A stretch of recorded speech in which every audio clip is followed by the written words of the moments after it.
এই অল্প কিছুক্ষণের অবসরে আসুন শুনে নেই রবীন্দ্রনাথ ঠাকুরের ছোট গল্প ব্যবধান।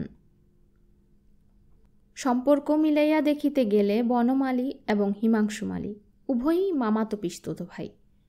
সেও অনেক হিসাব করিয়া দেখিলে তবে মেলে, কিন্তু ইহাদের দুই পরিবার বহুকাল হইতে প্রতিবেশী, মাঝে কেবল একটা বাগানের ব্যবধান। এই জন্য ইহাদের সম্পর্ক অত্যন্ত নিকট না হইলেও ঘনিষ্ঠতার অভাব নাই। বনমালী হিমাংশুর চেয়ে অনেক বড়। হিমাংশুর যখন দন্ত এবং বাক্যস্ফূর্তিও হয় নাই, তখন বনমালী তাহাকে কোলে করিয়া এই বাগানে সকালে সন্ধ্যায় হাওয়া খাওয়াইয়াছে, খেলা করিয়াছে, কান্না থামাইয়াছে, ঘুম পাড়াইয়াছে এবং শিশুর মনোরঞ্জন করিবার জন্য পরিণত বুদ্ধিবয়স্ক লোকদিগকে সবেগে শিসঞ্চালন, তাৎস্বরে পলাপভাষণ প্রভৃতি যে সকল বয়সানুচিত চাপল্য এবং উৎকট উদ্যম প্রকাশ করিতে হয়, বনমালী তাহাও করিতে ত্রুটি করে নাই।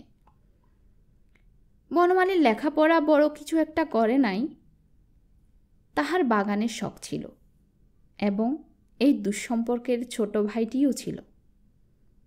ইহাকে খুব একটি দুর্লভ দুর্মূল্য লতার মতো বনমালীর হৃদয়ের সমস্ত স্নেহ সিঞ্চন করিয়া পালন করিতেছিল এবং সে যখন তাহার সমস্ত অন্তর্বাহিরকে আচ্ছন্ন করিয়া লতাইয়া উঠিতে লাগিল, তখন বনমালী আপনাকে ধন্য জ্ঞান করিল।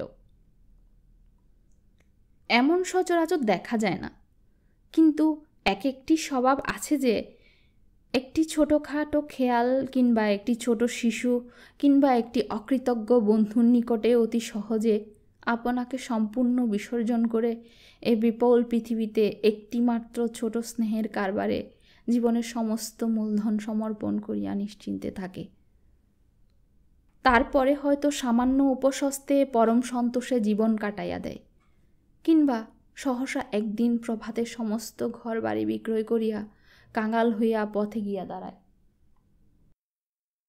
হিমাংশুর বয়স যখন আর একটু বাড়িল, তখন বয়স এবং সম্পর্কের বিস্তর তারতম্য সত্ত্বেও বনমালীর সহিত তাহার যেন একটি বন্ধুত্বের বন্ধন স্থাপিত হইল। উভয়ের মধ্যে যেন ছোট বড় কিছু ছিল না। এইরূপ হবার একটু কারণও ছিল। হিমাংশু লেখাপড়া করিত এবং স্বভাবতই তাহার জ্ঞান স্পৃহা অত্যন্ত প্রবল ছিল। বই পাইলেই পড়িতে বসিত। তাহাতে অনেক বাজে বই পড়া হইয়াছিল বটে, কিন্তু যেমন করিয়া হোক চারিদিকে তাহার মনের একটি পরিণতি সাধন হইয়াছিল। বনমালী বিশেষ একটু শ্রদ্ধার সহিত তাহার কথা শুনিত, তাহার পরামর্শ লইত, তাহার সহিত ছোট বড় সকল কথার আলোচনা করিত। কোনো বিষয়েই তাহাকে বালক বলিয়া অগ্রাহ্য করিত না। হৃদয়ের সর্বপ্রথম স্নেহরস দিয়া যাহাকে মানুষ করা গিয়াছে, বয়সকালে যদি সে বুদ্ধি, জ্ঞান এবং উন্নত স্বভাবের জন্য শ্রদ্ধার অধিকারী হয়, তবে তাহার মতো এমন পরম প্রিয় বস্তু পৃথিবীতে আর পাওয়া যায় না। বাগানের শখও হিমাংশুর ছিল, কিন্তু এই বিষয়ে দুইয়ের মধ্যে প্রভেদ ছিল। বনমালীর ছিল হৃদয়ের শখ, হিমাংশুর ছিল বুদ্ধির।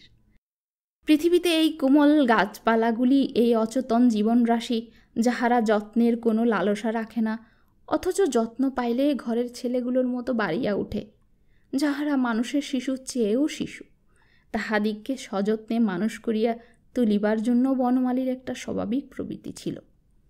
কিন্তু হিমাংশুর গাছপালার প্রতি একটু কৌতূহল দৃষ্টি ছিল। অঙ্কুর গজাইয়া উঠে, কিশালয় দেখা দেয়, কুড়ি ধরে, ফুল ফুটিয়া উঠে, ইহাতে তাহার একান্ত মনোযোগ আকর্ষণ করিত।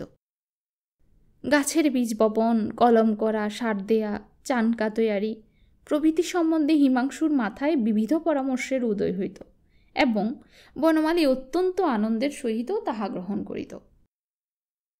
এই উদ্যানখণ্ডটুকু লইয়া আকৃতির প্রকৃতির যত প্রকার সংযোগ বিয়োগ সম্ভব তাহা উভয়ে মিলিয়া সাধন করিত।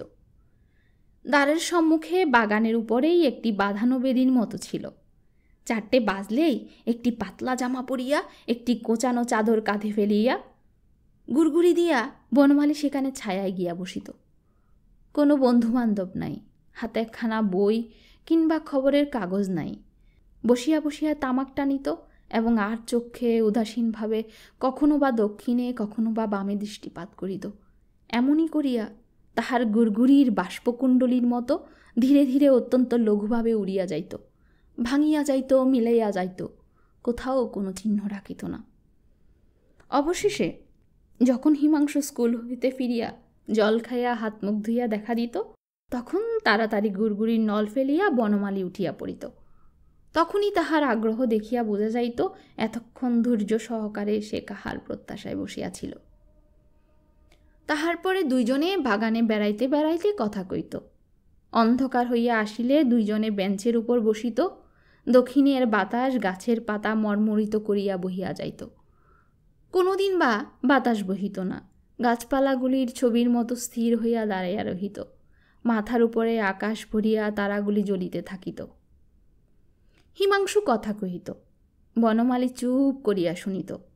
যাহা বুঝিত না তাহাও তাহার ভালো লাগিত।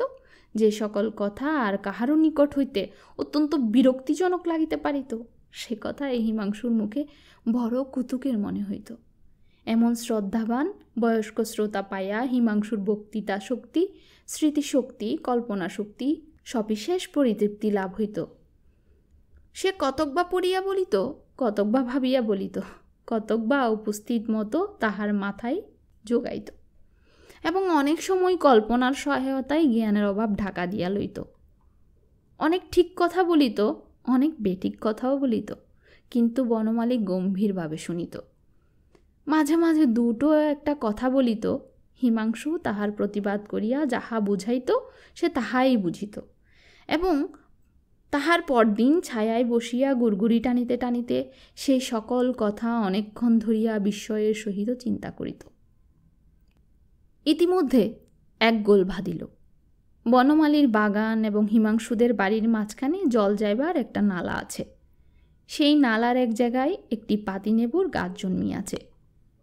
সেই গাছে যখন ফল ধরে তখন বনমালীদের চাকর তাহা পাড়িতে চেষ্টা করে এবং হিমাংশুদের চাকর তাহা নিবারণ করে, এবং উভয় পক্ষে যে গালাগালি বর্ষিত হয় তাহাতে যদি কিছুমাত্র বস্তু থাকিত তাহা হইলে সমস্ত নালা ভরাট হইয়া যাইত। মাঝে হইতে বনমালীর বাপ হরচন্দ্র এবং হিমাংশু মালীর বাপ গোকুলচন্দ্রের মধ্যে তাহা লইয়াই ঘোর বিবাদ বাঁধিয়া গেল। দুই পক্ষে নালা দখল লইয়া আদালতে হাজির। উকিল ব্যারিস্টারদের মধ্যে যতগুলো মহারথী ছিল সকলেই অন্যতর পক্ষ অবলম্বন করিয়া সুদীর্ঘ বাকযুদ্ধ আরম্ভ করিল। উভয় পক্ষের যে টাকাটা খরচ হইল, ভাদ্রের প্লাবনেও উক্ত নালা দিয়ে এত জল কখনো বহে নাই। শেষকালে হরচন্দ্রের জিত হইল। প্রমাণ হইয়া গেল নালা তাহারই, এবং পাতিনেবুতে আর কাহারও কোনো অধিকার নাই। আপিল হইল, কিন্তু নালা এবং পাতিনেবু হরচন্দ্রেরই রহিল। যতদিন মকদ্দমা চলিতেছিল দুই ভাইয়ের বন্ধুত্বে কোনো ব্যাঘাত ঘটে নাই। এমনকি পাছে বিবাদের ছায়া পরস্পরকে স্পর্শ করে এই আশঙ্কায় কাতর হইয়া বনমালী দ্বিগুণ ঘনিষ্ঠভাবে হিমাংশুকে হৃদয়ের কাছে আবদ্ধ করিয়া রাখিতে চেষ্টা করিত, এবং হিমাংশুও লেশমাত্র বিমুখ ভাব প্রকাশ করিত না। যেদিন আদালতে হরচন্দ্রের জিত হইল সেদিন বাড়িতে বিশেষত অন্তঃপুরে পরম উল্লাস পড়িয়া গেল। কেবল বনমালীর চক্ষে ঘুম রহিল না। তাহার পরদিন অপরাহ্নে সে এমন ম্লান মুখে সেই বাগানের বেদিতে গিয়া বসিল, যেন পৃথিবীর আর কাহারও কিছু হয় নাই, কেবল তাহারই একটা মস্ত হার হইয়া গেছে। সেদিন সময় উত্তীর্ণ হইয়া গেল, 6টা বাজিয়া গেল, কিন্তু হিমাংশু আসিল না। বনমালী একটা গভীর দীর্ঘশ্বাস ফেলিয়া হিমাংশুদের বাড়ির দিকে চাহিয়া দেখিল। খোলা জানালার ভিতর দিয়া দেখিতে পাইল আলনার উপরে হিমাংশুর স্কুলের ছাড়া কাপড় ঝুলিতেছে। অনেকগুলো চিরপরিচিত লক্ষণ মিলাইয়া দেখিল হিমাংশু বাড়িতে আছে। গুড়গুড়ির নল ফেলিয়া দিয়া বিষণ্ণ মুখে বেড়াইতে লাগিল এবং সহস্রবার সে বাতায়নের দিকে চাহিল, কিন্তু হিমাংশু বাগানে আসিল না। সন্ধ্যার আলো জ্বালিলে বনমালী ধীরে ধীরে হিমাংশুর বাড়িতে গেল। গোকুলচন্দ্র দ্বারের কাছে বসিয়া তপ্ত দেহে হাওয়া লাগাইতেছিলেন। তিনি বলিলেন, কে ও? বনমালী চমকিয়া উঠিল, যেন সে চুরি করিতে আসিয়া ধরা পড়িয়াছে। কম্পিত কণ্ঠে বলিল, মামা, আমি। মামা বলিলেন, কাহাকে খুঁজিতে আসিয়াছ? বাড়িতে কেহ নাই। বনমালী আবার বাগানে ফিরিয়া আসিয়া চুপ করিয়া বসিল। যত রাত হইতে লাগিল, দেখিল হিমাংশুদের বাড়ির জানালাগুলি একে একে বন্ধ হইয়া গেল। দরজার ফাঁক দিয়া যে দীপ আলোক রেখা দেখা যাইতেছিল, তাহাও ক্রমে ক্রমে অনেকগুলো নিবিয়া গেল। অন্ধকার রাত্রে বনমালীর মনে হইল হিমাংশুদের বাড়ির সমুদয় দ্বার তাহারই নিকট রুদ্ধ হইয়া গেল। সে কেবল বাহিরের অন্ধকারে একলা পড়িয়া রহিল। আবার তাহার পরদিন বাগানে আসিয়া বসিল। মনে করিল, আজ হয়তো আসিতেও পারে। যে বহুকাল হইতে প্রতিদিন আসিত, সে যে একদিনই আসিবে না, এই কথা সে কিছুতেই মনে করিতে পারিল না। কখনো মনে করে নাই এ বন্ধন কিছুতেই ছিঁড়িবে। এমন নিশ্চিন্ত মনে থাকিত যে জীবনের সমস্ত সুখ দুঃখ কখন সেই বন্ধনে ধরা দিয়াছে, তাহা সে জানিতেও পারে নাই। আজ সহসা জানিল সেই বন্ধন ছিঁড়িয়াছে, কিন্তু এক মুহূর্তে যে তাহার সর্বনাশ হইয়াছে, তাহা সে কিছুতেই অন্তরের সহিত বিশ্বাস করিতে পারিল না। প্রতিদিন যথাসময়ে বাগানে বসিত, যদি দৈবক্রমে আসে, কিন্তু এমন দুর্ভাগ্য যাহা নিয়মক্রমে প্রত্যহ ঘটিত, তাহা দৈবক্রমেও একদিনও ঘটিল না।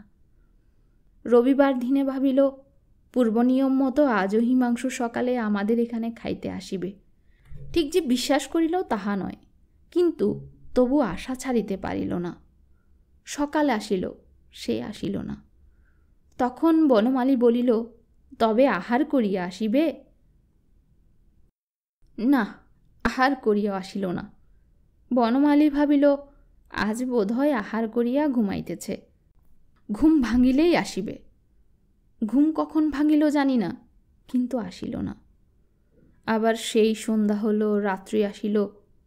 হিমাংশুদের দ্বার একে একে রুদ্র হইল, আলোগুলো একে একে নিবিয়া গেল। এমনই করিয়া সোমবার হইতে রবিবার পর্যন্ত সপ্তাহে 7টা দিনই যখন দূরদৃষ্টতার হাত হইতে কাড়িয়া লইল, আশাকে আশ্রয় দিবার জন্য যখন আর একটা দিনও বাকি রইল না, তখন হিমাংশুদের রুদ্র দ্বার অট্টালিকার দিকে তাহার অশ্রুপূর্ণ দুটি কাতর চক্ষু বড় একটা মর্মবেধী অভিমানের নালিশ পাঠাইয়া দিল, এবং জীবনের সমস্ত বেদনাকে একটিমাত্র আত্মস্বরের মধ্যে সংহত করিয়া বলিল, দয়াময়,